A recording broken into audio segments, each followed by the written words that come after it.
It is August 20th, 2026, and the AI industry has once again decided that sleep is a skill issue. In the last 24 hours, Anthropic started quietly serving people a model they did not ask for. OpenAI hit the brakes on its own training run because a model got too good at hacking, and Claude designed a drug from scratch with no chemistry tools because nobody gave it any. In this video, we look at all of it. Grab your coffee. It is going to be a long 10 minutes. Let us start with the one everybody actually cares about. The successor to Fable 5, which everyone is calling Fable 5.1, appears to be in limited testing right now. Some Claude web accounts with Fable 5 selected are reportedly getting served a different model behind the scenes, and there are signs the same thing is happening inside Claude code. Nothing is confirmed. Anthropic has said nothing, but this is a grayscale rollout, and grayscale rollouts are not a research phase, they are a launch phase. Here is why that matters. Fable 5 went through this exact same limited testing on the same day it shipped publicly. Same pattern, same surface, same silence. So when the internet says Fable 5.1 could land this week, that is not hopium. That is pattern matching on a company that has done this before and will do it again. Then somebody asked both models to build a voxel cherry blossom tree because apparently that is the benchmark now. And the results were, and I want to be precise here, fine. The new one maybe has slightly better depth. Maybe, honestly, you could show me these two side by side and I would fail the quiz. One demo tells you nothing, so hold your benchmark takes for at least another day. But then it gets weird. Researchers digging through Claude server side-sign thinking Protobuf found a field that leaks the internal model name that actually generated your response. And requests sent to the Fable 5 slug are apparently coming back from something called Claude Kettle. The picker says Fable 5, the API says Fable 5, the Protobuf says Kettle. Somebody put the real answer in a debug field and shipped it. Classic. Now Kettle could be a boring deployment revision. It could be a new checkpoint, or it could be the successor itself, already quietly answering your questions while the label lies to your face. We genuinely do not know. What we do know is that Anthropic has a strong habit of shipping very shortly after a grayscale, so keep an eye on your model picker. Next up, OpenAI, and this one made me sit up. OpenAI announced it is temporarily pausing reinforcement learning training on its latest deployment models for 2 weeks, while its largest planned frontier run stays on hold. When a company that ships on vibes voluntarily stops training, you read the reason twice. The reason is that the upcoming Astra model may have already reached what OpenAI considers critical cybersecurity capability. Critical, not elevated, not concerning, critical. That is a category on their own preparedness scale, and it means the model is good enough at offensive security that they want the monitoring locked down before anyone pushes further. Now yes, this could partly be marketing. Nothing sells a frontier model like telling everyone it is slightly too dangerous. But it lands right after the OpenAI Hugging Face security incident, and the response is not a blog post and a shrug. They are hardening research environments, isolating risky workloads, expanding alignment training, and running much more aggressive monitoring on frontier models. The new requirements kick in at high capability or above, and Astra gets stricter treatment than that. So naturally everyone concluded Astra is delayed. Then Sam Altman posted on X and said they still expect to ship great new models soon, and that the impact is only for further out releases. Read that carefully because it is doing a lot of work. The models about to ship are not the models being held back.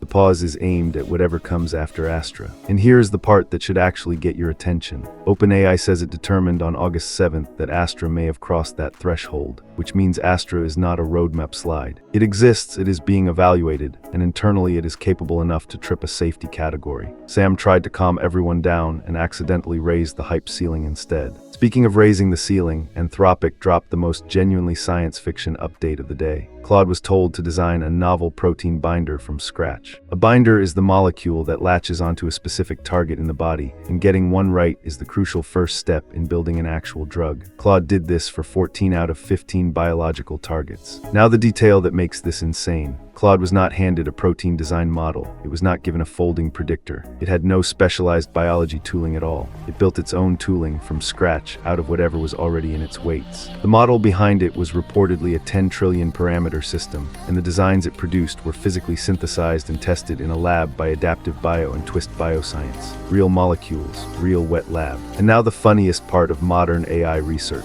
During the campaign, the only human intervention was a researcher telling the model to keep going. That is the whole intervention. Anthropic has another internal model that cracked a hard math problem the same way, with a human sitting there typing encouragement at it. We built a superintelligence, and the primary control surface is verbal encouragement. Your manager was right right all along. Even better, a big chunk of the roughly 16,000 word prompt was not about biology at all. It was about long-horizon agentic behavior and how Claude should operate autonomously across an extended task without falling apart. Which tells you the bottleneck was never the science. The bottleneck was getting the model to stay on task for a very long time, which is a problem every single one of us has. To be clear, Claude cannot cure cancer. Nobody is claiming that, including Anthropic. What actually happened is that a general-purpose model, with no domain-specific training, performed a real piece of early drug discovery well enough that a biotech company built the output in physical reality. That gap between general model and specialist result is the whole story here. And take a second to notice the pattern across all three stories so far. Anthropic is testing a model in the open without telling anyone. OpenAI is pausing training because its model got too capable. And a general model is doing lab-grade biology with tools it wrote itself. None of those are product launches. They are all capability stories, and capability stories are the ones that actually move the industry. Product launches just move the stock. Back to Earth, Claude Code shipped a pile of smaller updates that you will actually feel. The 50% increase to weekly limits is extended through August 31st, and Anthropic says it wants to make it permanent, with the honest caveat that demand is still hammering their capacity. Translation: enjoy it, but do not build your business plan on it yet. Performance also got real attention.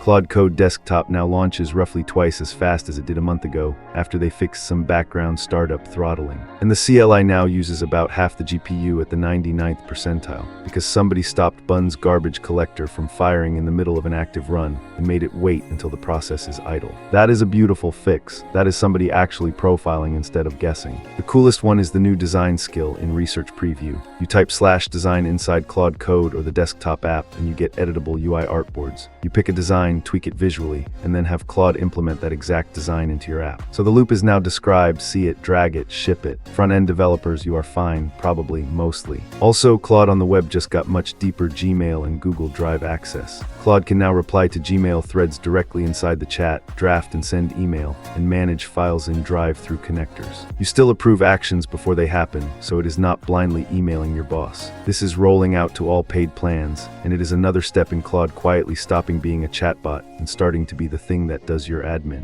Over in open source, Hermes Agent brought back bot mode, which turns the whole thing into a multi-agent workspace. Instead of separate sessions, you create named bots, and each one gets its own role, model, memory, skills, tools, external connections, and yes, a profile picture. The good part is they talk to each other. One bot researches, one codes, one plans, and they coordinate inside the same environment. It is essentially an open, self-hosted answer to Grok's bot experience, except you choose the models. For the local model people, QN 3.827b now has an uncensored MLX build for Apple Silicon, in 2-bit, 4-bit, 6-bit, and 8-bit. That means it runs entirely on a Mac. No CUDA, no cloud, no rate limit, no telemetry. It is the refusal removed variant, with vision, tool calling, and the same large context window intact. Read the disclaimers, and remember that removing the safety layer moves the responsibility onto you, not the model. Google is also cooking, mostly on the boring stuff that actually decides whether people use your product. Gemini Live is reportedly getting a guided vision mode, where it uses your camera to walk you through what it is looking at in real time. The Gemini app is getting projects, so you can finally group files, instructions, and conversations instead of scrolling for that one chat. And Gemini's Spark agent may get its own separate memory, so it stops leaning on your entire global Gemini history for every task. The bigger one is that Google's computer use feature has been spotted in testing inside the Gemini desktop app. Spark would be able to control other applications and reach folders that you explicitly grant it. And they are reportedly adding an advanced backup option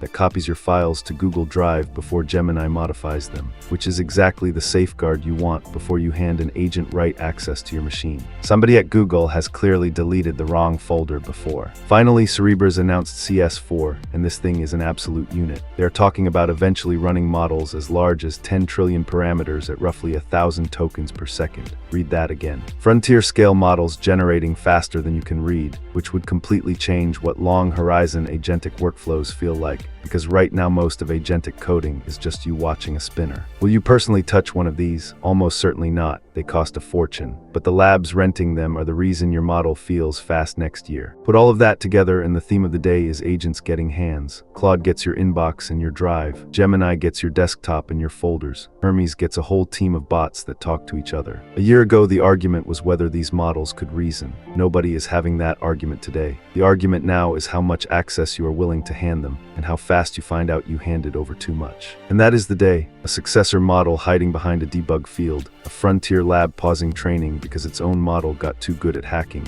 and an AI that invented its own biology tools because nobody handed it any. If Fable 5.1 lands while you are watching this, that is not my fault. Thanks for watching, and I will see you in the next one.